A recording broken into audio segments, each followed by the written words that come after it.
Mato Grosso do Sul é um estado novo, formado pela junção de várias culturas, de várias etnias, o que acaba dificultando a determinação de uma única identidade, já que nosso estado é multicultural. E para falar sobre esse assunto, o Identidade MS recebe o professor doutor em antropologia, Antônio Hilário Aguilera Urquiza. Olá, professor, seja bem-vindo à Identidade MS. Obrigado, Silvia. Professor, o estado de Mato Grosso do Sul, ele acolheu e vem acolhendo vários povos, várias culturas. Como que é possível determinar ou descrever essa sociedade? Então, Mato Grosso do Sul ele é um caso único, eu diria, em termos de Brasil, porque ele teve uma colonização bastante tardia. Mesmo a região de Mato Grosso, sobretudo com Cuiabá, quando a migração para lá e a ocupação por causa do ouro foi no século XVIII, a gente vê que Mato Grosso do Sul a ocupação foi já na segunda metade do século XIX.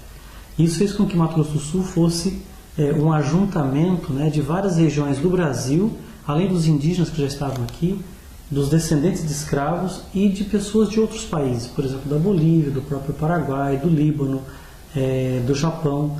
Então isso faz de Mato Grosso do Sul uma região assim, muito rica nessa questão da diversidade de culturas. Eu diria assim que nem seria o nosso objetivo determinar uma marca cultural do Estado, porque a característica do Estado é realmente ser um Estado multicultural. E dentro desse universo tem como apontar qual foi a raça, qual foi a cultura que predominou, a cultura mais importante na formação do Estado? Então, primeiro assim, a gente ter uma noção do conceito de cultura.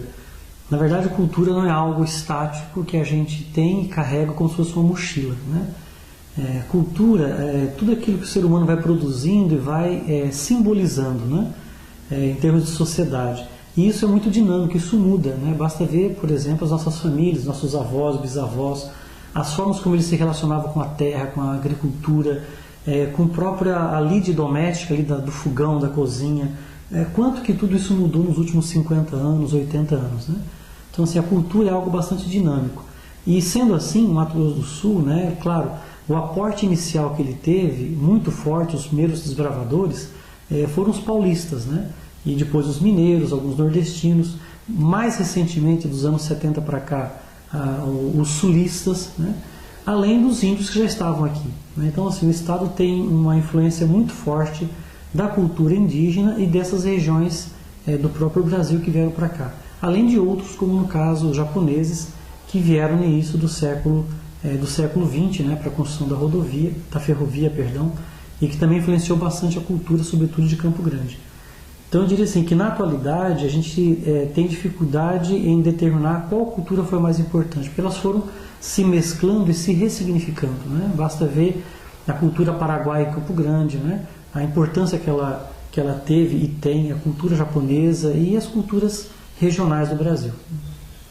Bom, nós temos aqui no estado a maior aldeia em Dourados, a maior aldeia indígena.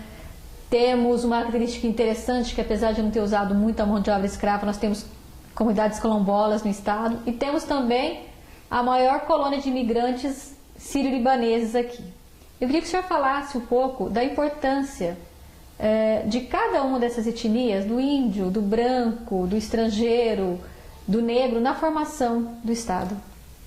Então, a gente tem dado muito pouca importância à presença do indígena. Ele sempre teve, durante muito tempo na historiografia brasileira e sul-mato-grossense, o índio teve ausente dessa historiografia. Ultimamente, a gente vem recuperando essa memória da importância do indígena na ocupação desse espaço, desse território. O Terena, por exemplo, ele ajudou muito na Guerra do Paraguai, guiando o exército brasileiro, indo com batedores à frente, produzindo alimentos para o exército, ajudando a estender a fronteira do Brasil. A mesma coisa com os Caduel. Os Guarani e Kaiowá participaram muito da colonização do sul do estado, trabalhando na mate laranjeira. Não é à toa, por exemplo, que 1/3 dos municípios do Mato Grosso do Sul tem nome indígena. Demonstra aí a importância dessa cultura, desse povo, desses povos, para a formação e configuração do Mato Grosso do Sul. A mesma coisa podemos dizer das comunidades de remanescentes de quilombos, descendentes de escravos. Durante muito tempo, na nossa região, eles permaneceram invisíveis, para a historiografia, para as pessoas, E na verdade não é isso que acontece. São muitas comunidades, nós temos hoje 21 comunidades quilombolas, né, certificadas pela Fundação Palmares de Brasília, e eles desempenharam e desempenham um papel muito importante, seja na economia, com a produção que eles têm, né, de agricultura familiar. Se a gente vai aqui no nosso CEASA, muito daquelas hortifrutigranjeiros que estão ali são produtos das comunidades quilombolas, só que a gente não sabe isso, né? Produção de farinha aqui no estado, produção de rapadura, do próprio mel. Então, assim, tem muitas coisas que as comunidades quilombolas continuam produzindo, a gente consome e não sabe que vem deles.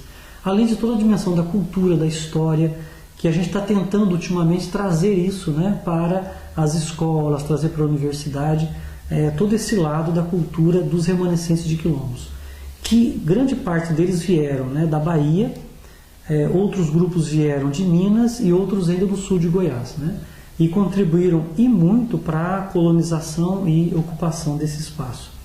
E aí tem a colônia sírio-libanesa, que eu colocaria também junto com o grupo japonês, né, que são segmentos importantíssimos, né, na área da agricultura, na área sobretudo do comércio, né, da própria educação.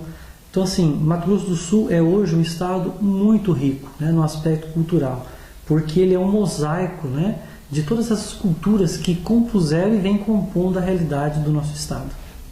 Nós poderíamos dizer, então, que ele é uma representação da modernidade, que é a junção de todas essas culturas, que seria o ideal para a convivência pacífica no mundo? Com certeza, né? Na antropologia, há muito tempo nós superamos já aquela ideia do purismo, né? Você é de que raça? Você é puro? Aquele país lá é de tal... Isso não existe mais, né? Se a gente procurar hoje a Inglaterra, né? Londres, a capital da Inglaterra, dizem a capital mundial mais intercultural, né? Se pega Toronto, Montreal, pega a própria Nova York, quer dizer, não existe mais hoje essa tal da pureza de cultura, pureza de raça.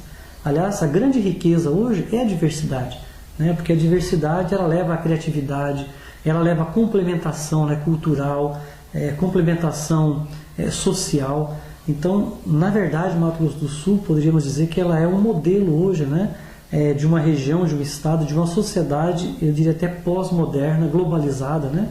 Porque ela é um pedacinho de cada recanto do Brasil, eu diria até cada recanto do mundo, né? Aqui nós temos também representantes das culturas africanas, né, que chegaram recentemente, temos alunos nas universidades que vieram da África e de outras correntes migratórias que hoje estão no Mato Grosso do Sul. Segundo os dados do último censo do IBGE, cerca de 43% da população sul-mato-grossense se diz parda. Eu queria que o senhor descrevesse para a gente, explicasse o que é essa população parda.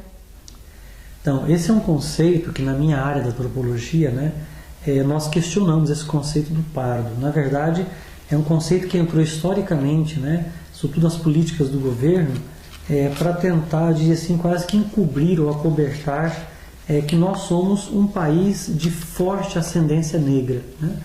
Então sabemos que durante uma época no Brasil, final do século XIX, início do século XX, predominou uma ideologia de branqueamento do Brasil, né? Porque acreditava-se naquela ideologia do eugenismo, ou seja, quanto mais o Brasil fosse um país de brancos, mais rico, melhor seria o Brasil, né? Quanto mais fosse um país de mestiços e de pardos, pior seria o Brasil. Ainda bem que essa ideologia passou, mas temos ainda resquícios dela, né, no nosso país. E aí, durante muito tempo, e ainda hoje temos esse conceito do pardo, na verdade, nas ciências sociais e antropologia, nós consideramos pardos e negros como sendo todos afro-brasileiros, né? Então, no censo de 2010, o Brasil tem 51% de pardos e negros. Se juntarmos isso, a gente pode dizer que o Brasil tem mais da metade da sua população de descendentes africanos, ou seja, de afro-brasileiros. E no caso de Mato Grosso do Sul, essa porcentagem é um pouco menor, mas também é bastante significativo, né? É quase 50% se juntar pardos e negros. Eu queria que o senhor tentasse explicar para a gente, se é possível, qual é a visão que o senhor tem do futuro do indígena no Estado e também no Brasil. A temática indígena é bastante complexa, né? Porque ela envolve toda essa história, né, de 500 anos de contato, de muitos desencontros, a começar pela palavra índio, né? Que ela é um grande equívoco quando os europeus chegaram aqui na América e eles pensaram que estavam chegando na Índia e chamaram esses habitantes originais de índios, né? Então já começa por aí o equívoco. Então, na verdade, se fôssemos tomar ao pé da letra, não existe o índio genérico, né? Existe o Guarani, o Kaiowá, o Terena, o Chavante, o Bororo, o Ofaié, né? O Quiniquinal. Então, existem grupos específicos. É como eu chamar o alemão de japonês e falar que tudo é igual. Não é, né? Então, cada etnia, cada povo, ele significa uma nação, né? Com uma língua, uma cultura, um povo, né? E um território, né? Então, no passado, essa relação ela foi de muito conflito, né? De apagamento dessa diversidade cultural, de não aceitar isso.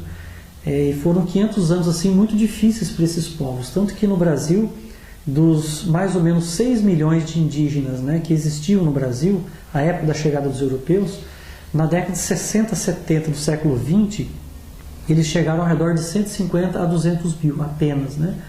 E tanto que muitos cientistas, pesquisadores diziam que os índios estavam fadados a desaparecer.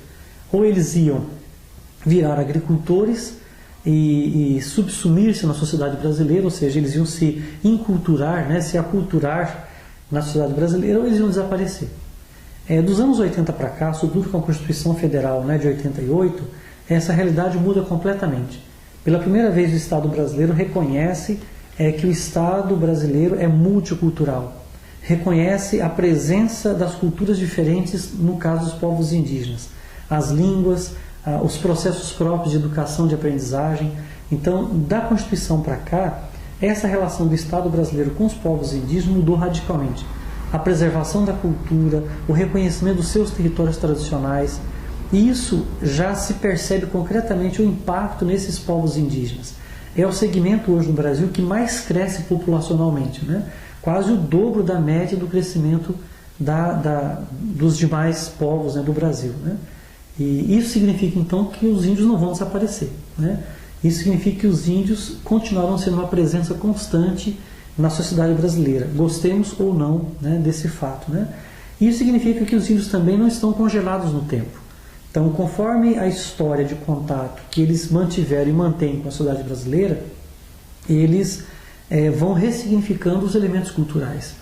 Então, é muito comum hoje ver, por exemplo, jovens indígenas fazendo universidade, né, cursando faculdade, alguns fazendo pós-graduação. É muito comum.